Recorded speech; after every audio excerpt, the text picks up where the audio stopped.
And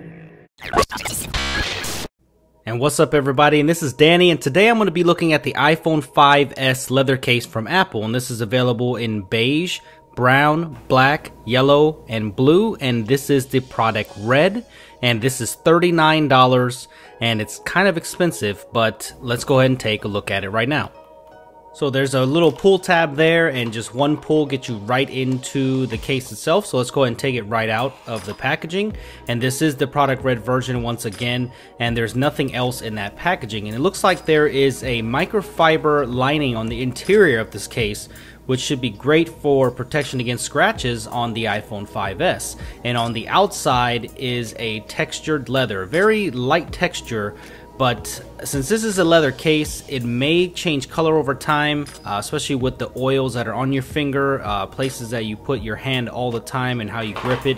It may change colors over time, and it does warn you against that on the actual packaging itself. But this seems pretty rigid. It does flex a little bit, but does seem that it's reinforced by something else on the inside, and it does feel fairly good in the hand. So let's go ahead and put it right into the iPhone 5S right here, and it fits in very easily. Goes right in, and it actually feels quite nice in the hand. It's much thinner than I thought it would. It doesn't add a lot of bulk to the iPhone 5S, which is nice, and I like the way it feels in the hand. It does feel like a premium product. So since the iPhone 5 and the 5S share the same design language, it shouldn't be a problem using it with the iPhone 5 either. But the actual case itself, it feels really good in the hand. I like the way it feels. It's not really that slippery. It has a decent amount of grip on it. And the only problems are these little volume rockers and that sleep wake button on the top.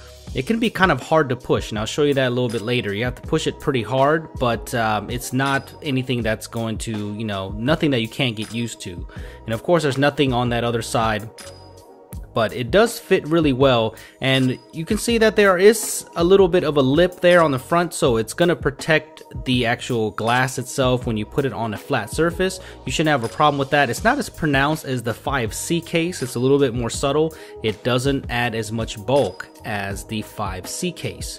So as you can see here, it does not impede on any kind of functionality whatsoever, and it just feels good in the hand. But this is what I was talking about. You have to push those buttons pretty hard. I mean, it's not that you have to mash them down super hard, but it's not as tactile maybe as you would want it to be. But maybe over time they will loosen up. But besides that, it's a very good looking case, and I like the way it feels a lot, and I think it looks very good on this 5S. But the bad thing is it's pretty expensive. At $39.99, it's kind of a tough call on this case.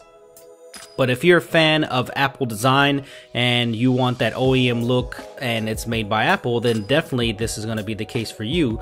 For this case is definitely the more attractive one out of the two cases that they released. This is way better looking than that 5C case, and you can check out my review on that too. Now, I'm glad I waited a few days to put out this case review because I dropped this morning, and you can see that it did fine with the actual phone itself, and it did exactly what it was supposed to do. It protected the phone on that corner drop, but now this case is pretty much, I mean, it's usable, but man, that damage there is just, there's not much you can do about that. It kind of sticks out like a sore thumb there. So just one corner drop is all it took, and it just kind of ripped that leather in the corner. So if you're looking for durability on a case after drops, then this is not going to be the one. So I just want to let you guys know that if you drop it, it's definitely going to damage it to the point where it's just not going to look pretty.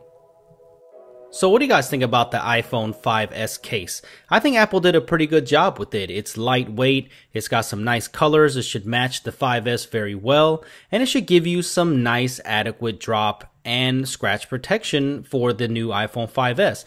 But at $40, it's a little bit overpriced, and I think there's a lot of other alternatives out there for you. But if you're a fan of leather and you're a fan of Apple, then I said go ahead and give this case a try.